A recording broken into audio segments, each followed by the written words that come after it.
নমস্কার বন্ধুরা, নতুন একটা রেসিপিতে আপনাদের সকলকে স্বাগত। বন্ধুরা, প্রথমে আমি কড়াই জল দিয়ে দিয়েছি। তারপর দেখুন বন্ধুরা, আমি একটা বাঁধাকপি থেকে আধখানা বাঁধাকপি দু টুকরো করে কেটে নিয়েছি আর একটা টমেটো নিয়েছি। তো সেগুলো জলের মধ্যে দিয়ে দিচ্ছি। দেখুন বন্ধুরা, যেহেতু টমেটো এখন টক, তো সেই জন্য আমি একটাই দিয়েছি আর আধখানা বাঁধাকপি দিয়েছি দু টুকরো করে। এবার একটা থালা ঢাকা দিয়ে আমি 2-3 মিনিটের মতো সিদ্ধ করে নেব। তো বন্ধুরা, ঢাকা চাপাটা খুলে নিচ্ছি। তো দেখবো বাঁধাকপিটা কীরকম কী সিদ্ধ হলো। তো বন্ধুরা দেখুন, টমেটোটা খুব ভালোভাবে সিদ্ধ হয়ে গেছে, কিন্তু বাঁধাকপিটা আমি উল্টে দিচ্ছি আর একটু ভালো করে সিদ্ধ করে নেবো, বাকি আছে। তো বাঁধাকপিগুলো উল্টে দিয়েছি, এবার আমি টমেটোটা তুলে নেব। টমেটোটা সিদ্ধ হয়ে গেছে আর বাঁধাকপিটা আমি আর একটু সিদ্ধ করে নেব খুব ভালো করে।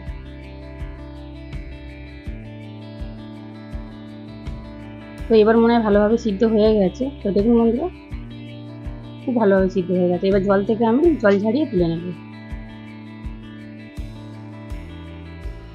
তো বাঁধাকপির রেসিপিটা অসাধারণ খেতে লাগে বন্ধুরা, অবশ্যই আপনারা বাড়িতে বানিয়ে দেখুন, দারুণ লাগে। আমি যেভাবে করছি আপনারা ঠিক এইভাবে একবার বানিয়ে দেখবেন, অসাধারণ খেতে লাগে।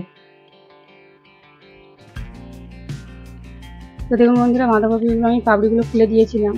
তো দেখুন, ঠান্ডা হওয়ার জন্য খুব ভালোভাবে ঠান্ডা হয়ে গেছে। আর টমেটোর দেখুন বন্ধুরা, খোসাটা আমি ছাড়িয়ে নিচ্ছি, ফেলে দিয়েছি এটা। আর ভালো করে বাঁধাকপি আমি মেখে নেব। পিছনে দেখুন বন্ধুরা, শক্ত ডাঁটিটা ছিল, তো সেই জন্য আমি ফেলে দিচ্ছি। মুখে পড়বে তো খেতে ভালো লাগবে না। তো বন্ধুরা, আপনারা তো অনেক ধরনের বাঁধাকপি রেসিপি করে খেয়েছেন, তো আপনারা এইভাবে একবার বাঁধাকপি রেসিপি করে খেয়ে দেখুন, দারুণ লাগে। তো বন্ধুরা, রেসিপিটা যদি ভালো লাগে লাইক শেয়ার কমেন্ট অবশ্যই করবেন, বন্ধুদের সঙ্গে শেয়ার করবেন আর চ্যানেলটাকে সাবস্ক্রাইব করে পাশে থাকবেন। তো দেখুন বন্ধুরা, খুব ভালো করে মাখানো হয়ে গেছে। এবার আমি টমেটোটা মেখে নিচ্ছি। তো বন্ধুরা, এখনকার টমেটো বেশি দিলে টক হয়ে যাবে, সেই জন্য আমি একটাই দিয়েছিলাম। তো খেয়ে দেখেছিলাম এত সুন্দর হয়েছে বন্ধুরা, অসাধারণ হয়েছে। আপনারা অবশ্যই বাড়িতে বানিয়ে দেখুন, দারুণ লাগে। তো দেখুন বন্ধুরা, মাখানো হয়ে গেছে। চলুন এবার গ্যাসের কাছে গিয়ে রেসিপিটা বানাবো। তো বন্ধুরা, কড়াই তেল দিয়ে দিয়েছি, সরিষার তেল। তেলটা গরম হয়ে গেছে, এবার আমি একটা শুকনো লঙ্কা দিয়ে দিচ্ছি ফোড়নে। লঙ্কাটা একটু ভাজা ভাজা করে নেব। তারপর কুচনো পেঁয়াজ দিচ্ছি। পেঁয়াজটা হালকা করে একটু নাড়াচাড়া করে ভেজে নেব।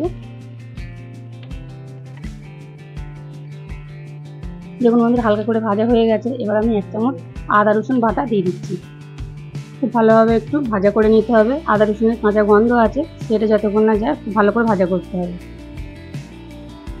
তো দেখুন, উল্টে পাল্টে খুব ভালো করে ভাজা করে নিয়েছি। এবার স্বাদ মতো লবণ দিয়ে দিচ্ছি, একটু হলুদ গুঁড়ো দেবো আর একটু ঝাল লঙ্কার গুঁড়ো দেবো।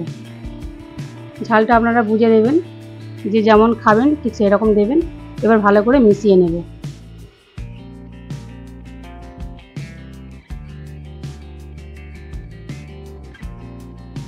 তো দেখুন বন্ধুরা, উল্টে পাল্টে খুব ভালো করে মেশানো হয়ে গেছে। এবার আমি একটু চিনি দিচ্ছি। বাঁধাকপি যেহেতু একটু মিষ্টি দিলে খুব ভালো লাগে খেতে, তো সেই জন্য একটুখানি চিনি দিলাম। আপনারা চিনিটা দিতেও পারেন, নাও পারেন। তারপর দেখুন বন্ধুরা, যে বাঁধাকপিটা মেখে রেখেছিলাম সেটা দিয়ে দিচ্ছি।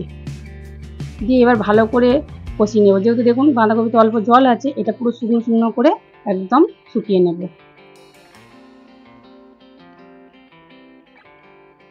অসাধারণ খেতে লাগে বন্ধুরা, আপনারা অবশ্যই বাড়িতে এইভাবে একবার বানিয়ে দেখুন, আমি যেভাবে বানিয়েছি। এতে অন্য কিছু আর মশলা দিলে হবে না, এই আদা রসুন বাটাটাই দিতে হবে আর পেঁয়াজ। অসাধারণ লাগে। দেখুন বন্ধুরা, শুকনো শুকনো করে বানিয়ে নিয়েছি, এবার তুলে নিচ্ছি। হয়ে গেছে রেসিপিটা।